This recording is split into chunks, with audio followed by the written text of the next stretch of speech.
Salud, amigos de la Iguana.tv. Hoy tenemos con nosotros un invitado de lujo, a una de las grandes figuras de la filosofía latinoamericana del siglo XX y del siglo XXI, el profesor Enrique Dussel. Con él vamos a estar conversando un poco acerca de diversos temas. Y quería comenzar, profesor, yo soy un periodista básicamente del mundo político. Quería comenzar por preguntarle, en América Latina hemos tenido un interesante proceso durante los últimos años de avance de las fuerzas progresistas, ¿no? Y junto con ese avance de búsqueda de ideas como la descolonización, como una nueva ética de la política. Pero en los últimos años hemos presenciado un retroceso político, hemos presenciado cómo en diversos países y en algunos casos por vía electoral y en otros casos por otras vías, se está produciendo eso, un retroceso en cuanto a las fuerzas progresistas de América Latina. Quería ver, usted que ha sido un trotamundo de toda América Latina y de todo el planeta prácticamente, ¿cómo ve esto? Es decir, ¿usted cree que realmente van a triunfar en este caso la reacción, va a imponerse nuevamente aquella doctrina que nos estaba cobijando en los años 90, el neoliberalismo, el fin de la historia, la posmodernidad, etcétera? Bueno, sí, efectivamente, desde el fin del siglo XX, 1999, y debe decirse que por influencia muy particular de la experiencia de Venezuela, y cuando se ve su carencia, se ve más su importancia. Inevitablemente, Hugo Chávez es considerado por la izquierda y por la derecha como un parteaguas. Es un hombre que impulsó muchas cosas y cuya falta se hace sentir. Pero no son individuos solos, es una estructura general que yo diría por dos partes. El imperio, Estados Unidos, ha ido siempre modificando sus prácticas que están contra la emergencia del pueblo latinoamericano. Y en un momento fueron las dictaduras militares, después el atractivo de la expansión de las transnacionales y el neoliberalismo se vio sus limitaciones, y de ahí lo que llamamos un poco una primavera política de América Latina, con, pues claro, Venezuela, Ecuador, Bolivia, Argentina, Brasil. Cambiaba la fisonomía de América Latina. Yo tengo un libro de 2006 que se llama 20 tesis de política, que yo decía hay que repensar la política desde esta primavera. Por distintos factores, digo, internos y externos, de pronto estamos, como diría alguien, habíamos dado 2 pasos adelante y estamos dando un paso atrás. Pero de ninguna manera se puede hablar del triunfo, ni siquiera de una u otra posición. La historia es como un forcejeo, es una dialéctica compleja a largo plazo. Aún los triunfos también son cortos y hay que saber ahí acumular fuerzas para los próximos 2 pasos adelante, que se van a tener que dar porque efectivamente estos gobiernos que están surgiendo y aún el no de Colombia están demostrando que sí, el pueblo ha sido desorientado. En el caso de Argentina, la gente que votó por Macri está arrepentida en gran parte y ahora está sintiendo los efectos. El pueblo brasileño va a ser exactamente igual, porque estaban un poco montados sobre la alegría de los logros y lo que querían a veces egoístamente es ahora poder disfrutarlos y aumentar. Pero no sabía que esos logros se habían logrado por una conducción bastante severa y al mismo tiempo objetiva, que había defendido los intereses del pueblo y había podido generalizar muchas cosas. Ahora cuando de pronto le dan el frenazo, se van a muchos de los que votaron dar la nariz contra la pared y dijeron, ¿qué hicimos? Y bueno, a veces el pueblo, engañado por la prensa y por ilusiones, tiene que confrontar la realidad y hay un sufrimiento inevitable. Claro que sufren más los que lo vieron y los que estuvieron en contra y ahora son los que sufren más. Pero también van a sufrir aquellos que se dejaron atraer por espejitos que van a ver que son muy limitados. Quiere decir que hay que estar preparando los dos pasos adelante. No hay triunfo de ninguna manera de los que están gobernando, ni tampoco la izquierda o el progresismo debe pensar que los logros que habían alcanzado eran definitivos, se ve que son muy perecederos y que también se han cumplido errores. Es decir, también ha habido una corrupción, el militante a veces austero, disciplinado, luchador en la base, pero de pronto llega al poder y se encuentra en una situación distinta, gana un salario y entonces se compra un auto, cambia de casa y se corrompió. Entonces ahora hay que hacer mucho cuidado porque el próximo dos pasos adelante no volvamos a cometer los errores que hemos cometido. Esos dos pasos adelante siempre tienen mucho que ver, según los análisis que se hacen, con que haya una revolución también en el campo cultural, ¿no? Aunque de verdad en la mente de las personas, en el alma de las personas se produzca de verdad el cambio revolucionario. Usted como filósofo, como una persona que ha recorrido el continente, ¿qué diría que nos faltó en este periodo de primavera para instaurar esa revolución en el terreno cultural? Sí, no, uno que siempre ha estado en él desde joven, desde mis 15 años vengo haciendo filosofía, entré a la facultad, uno está entregado a ese mundo sumamente complejo. Cuando veo la complejidad de la filosofía, que es un lenguaje de lenguajes a su vez elaborados, son metalenguajes muy complejos, pero por último, una cierta visión orgánica, argumentada, histórica de la realidad, es lo que va detrás de siglos.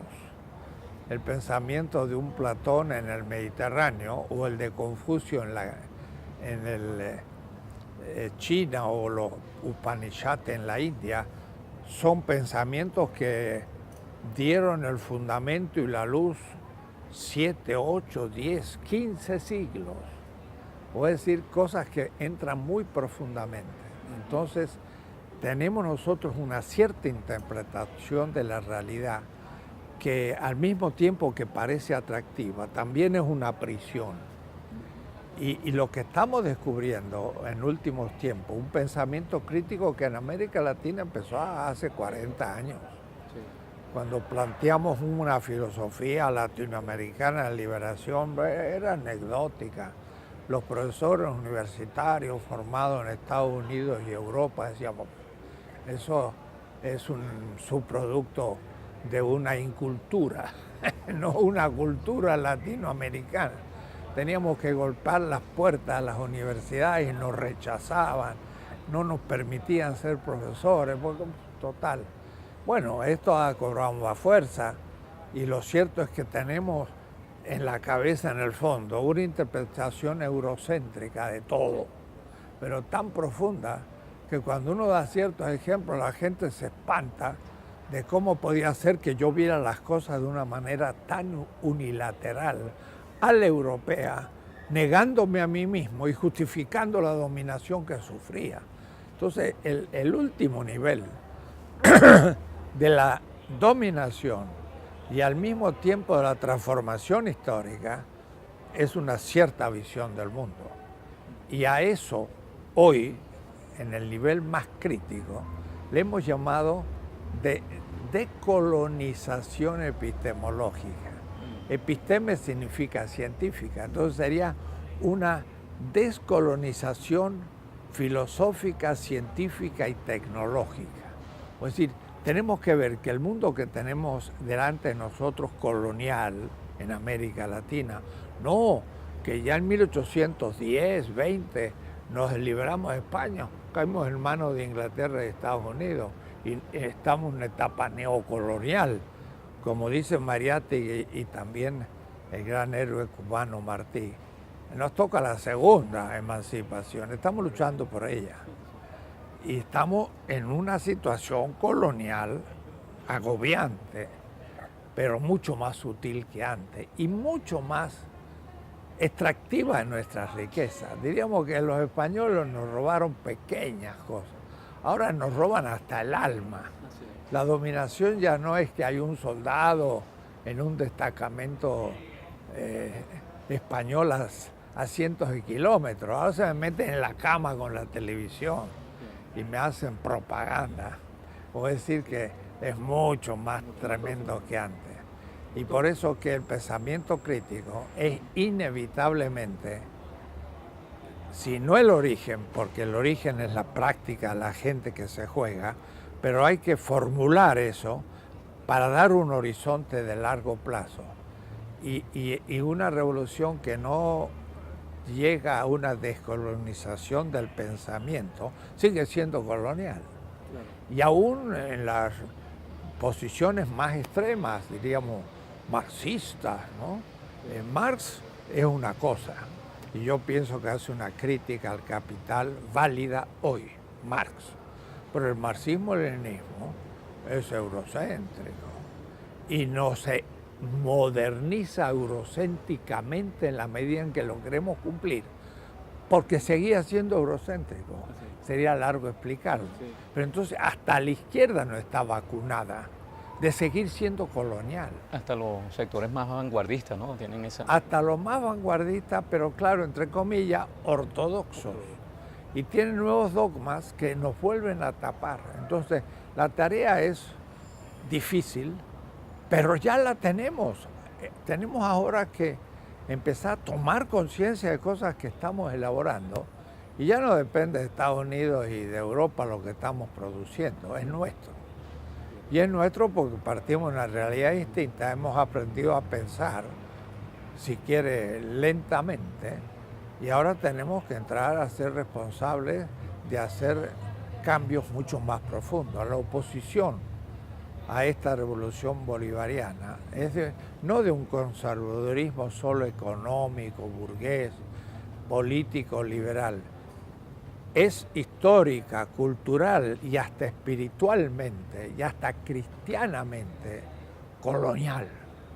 No sabe pensar lo propio, desprecia lo propio.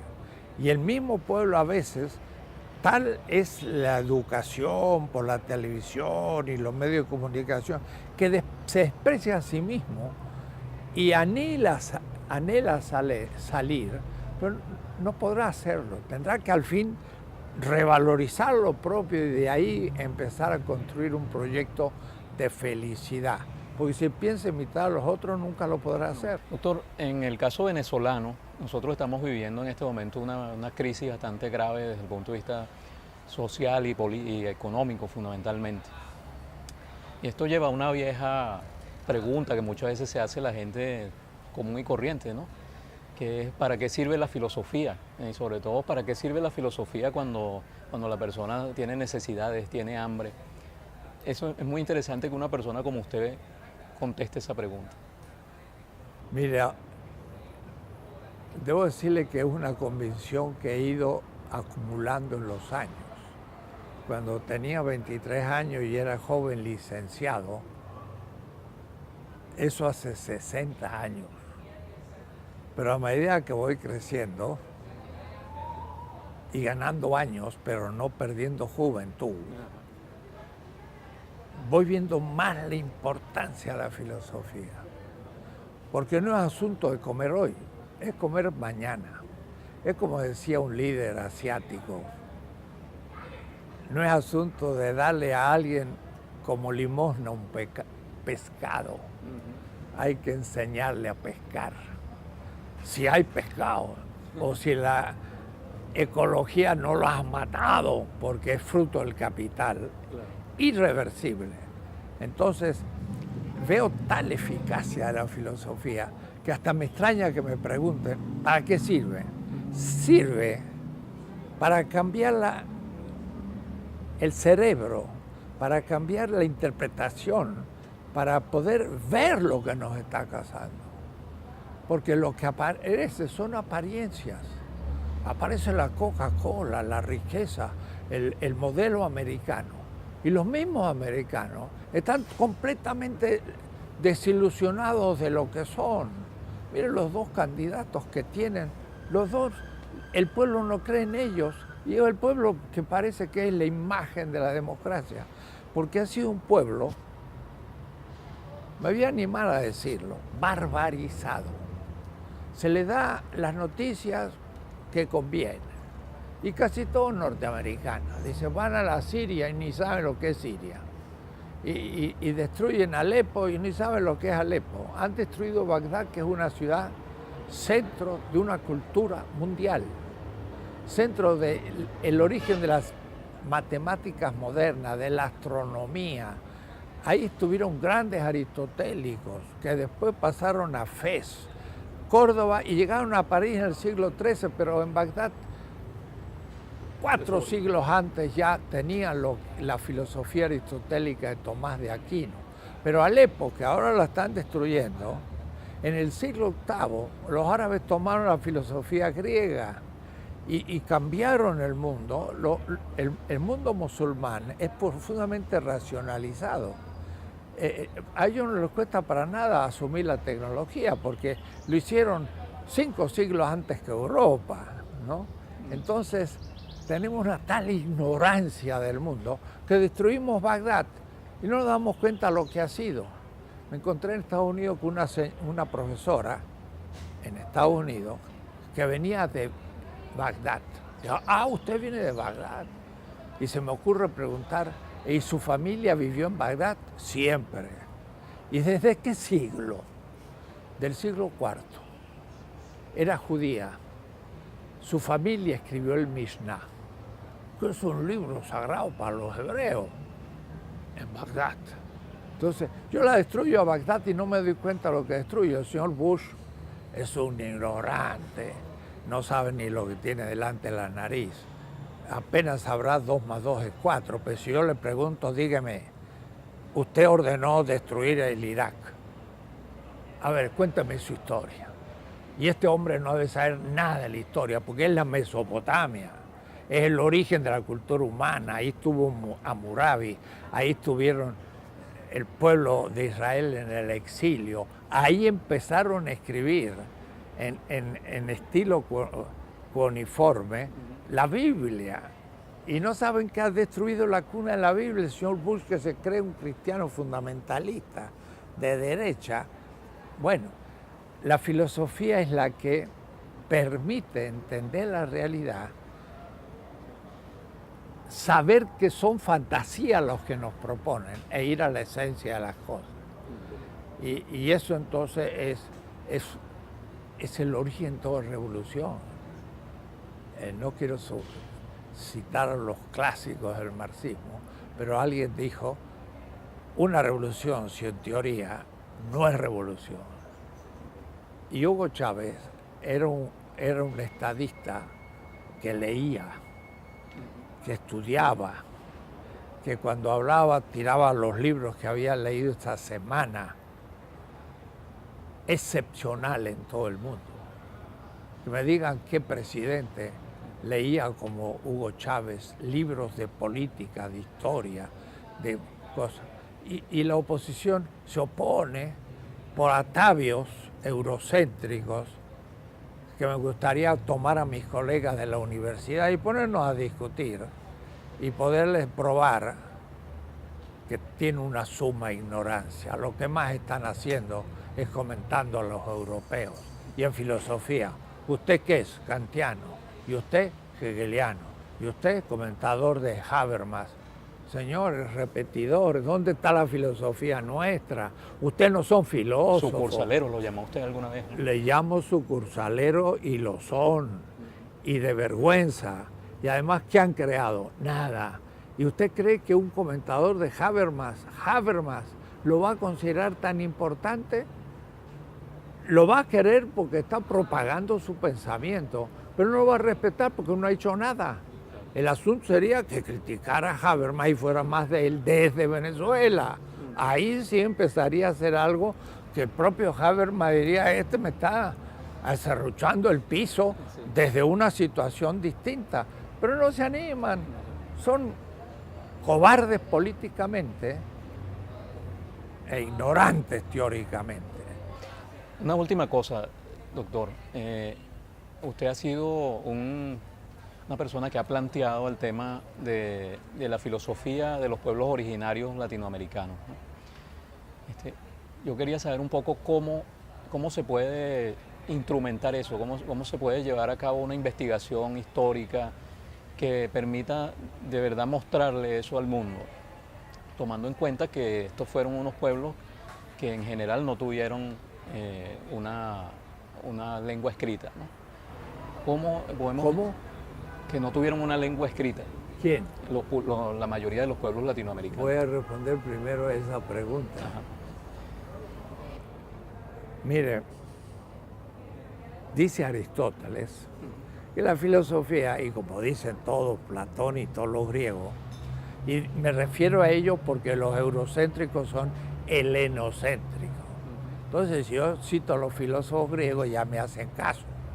Pero yo, si cito a Confucio, Lao Tse o a un comentador de los Upanishads, ya me dicen, esto es folclórico, porque la filosofía es griego, medieval y moderna.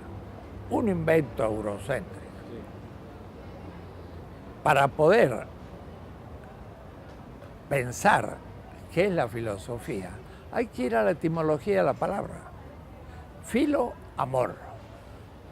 Sabiduría. En griego, Sofía. Yo hice 5 años de griego porque era bien eurocéntrico y tengo a mi Aristóteles publicado y lo leíamos en griego y lo sigo leyendo en griego. Que hay muchos de estos modernos que no son capaces. Y a Tomás de Aquino lo he leído en latín y lo tengo tomos enteros de Tomás de Aquino que leo en latín. Dice Aristóteles, el filósofo es mito poético. El que ama la sabiduría hace mitos. Porque el mito, contra lo que piensan algunos analíticos formalistas del lenguaje anglosajones, que hoy tienen el poder político, filosófico en casi todos los departamentos de la tierra, pero es formalismo sin contenido. Entonces, no es filosofía, es método para hacer filosofía, pero la filosofía hay que pensarla por sus contenidos políticos, económicos, psicológicos, y eso no les interesa, solamente les interesa el habla. Claro, yo hablo filosóficamente, pero el habla es un instrumento, claro que también tiene sus trampas y puede tener su contenido, pero el asunto no es hablar, sino de lo que hablo. El mito, decía mi profesor en la Sorbona, muy famoso, Paul Ricoeur, es reconocido mundialmente como uno de los grandes filósofos del siglo XX. Entonces él decía, el mito es un relato racional en base a símbolos.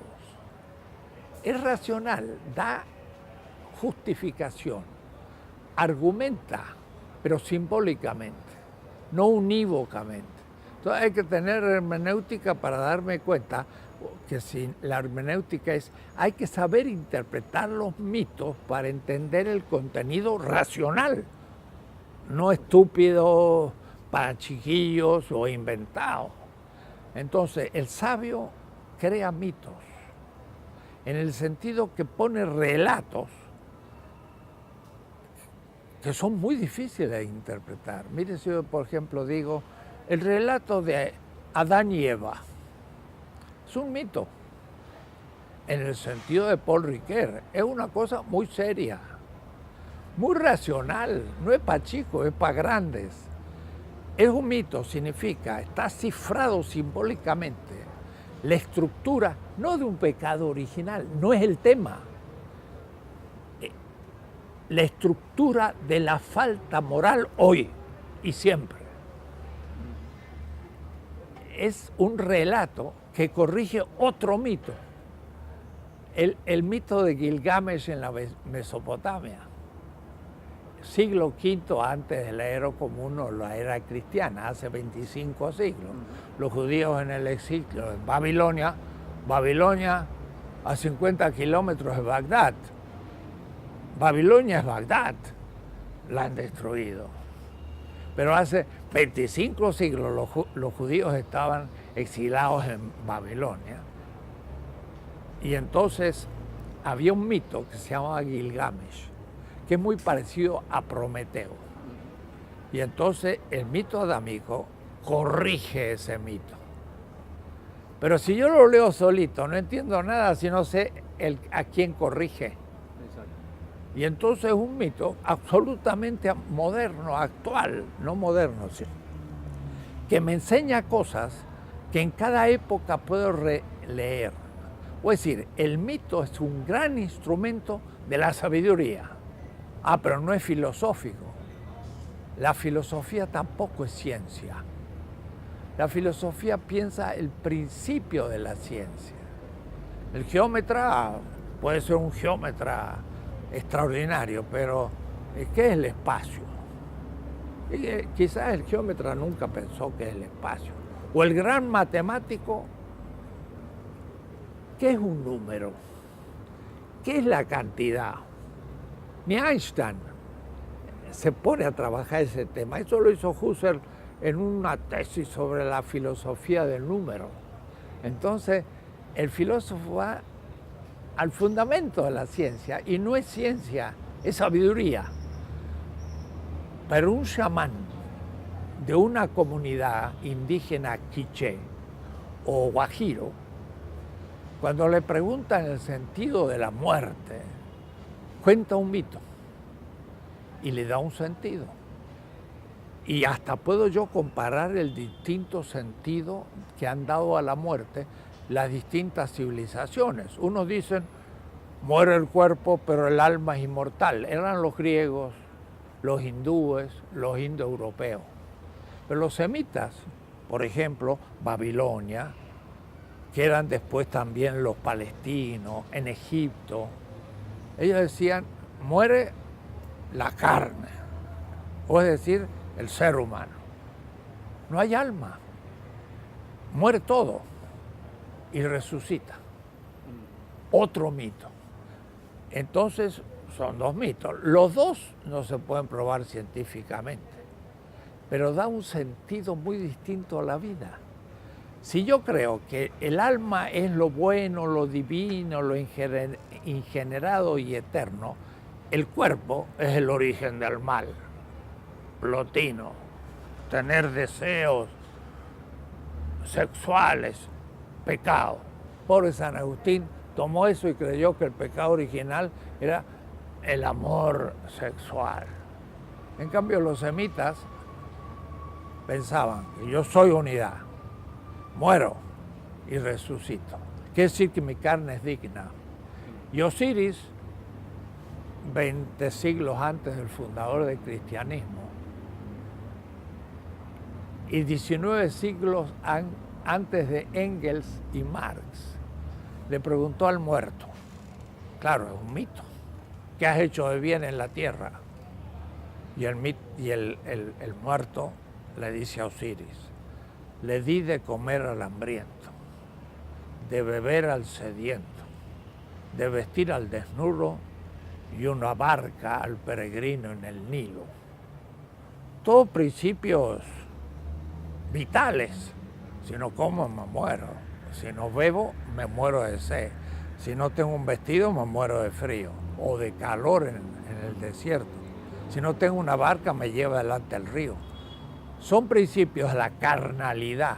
Ese principio lo tenía el pueblo semita, lo tenía el pueblo judío, lo tenía el pueblo cristiano, pero después se hizo griego y empezó a pensar en el alma. Eso aparece en el IV siglo. Los cristianos nunca pensaron en el alma, no tenían alma. Tenían resurrección.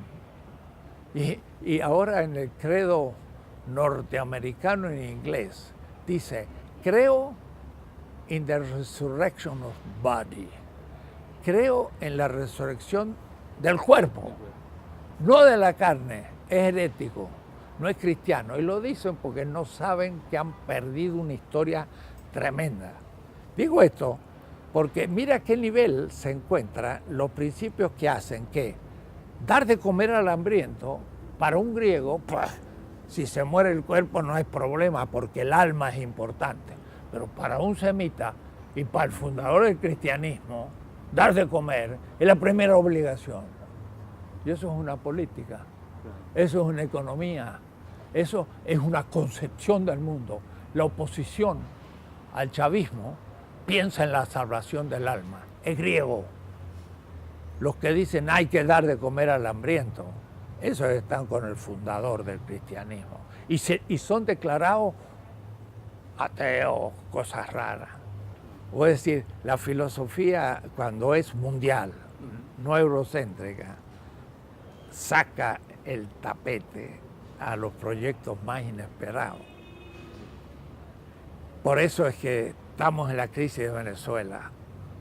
Gente que quiere dar de comer al pueblo y gente que en nombre de principios modernos, que están en contra del pensamiento semita, y diría yo, en contra del cristianismo,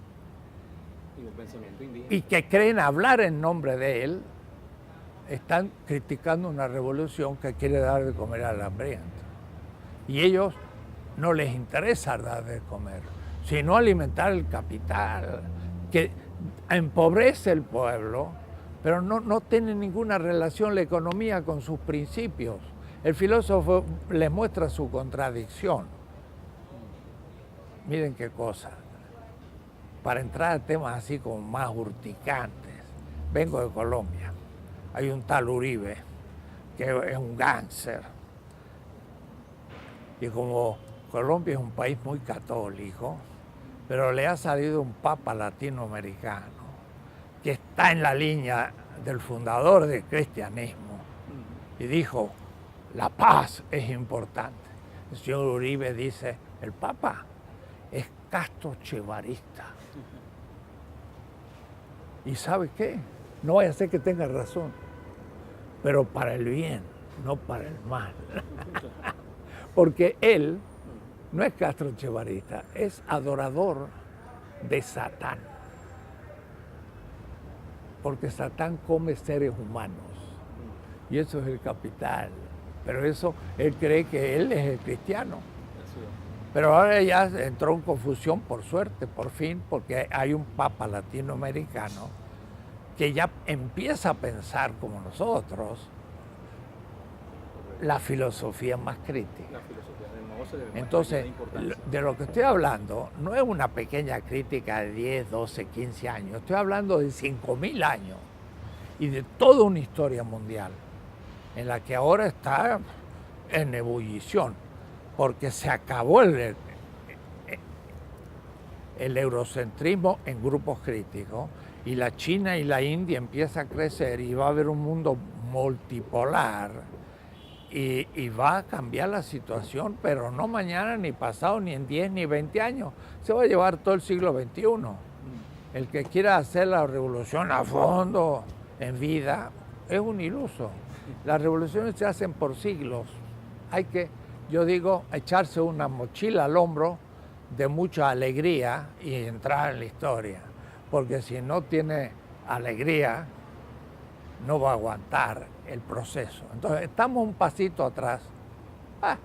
Ya veremos los más adelante. Hay que tener esperanza.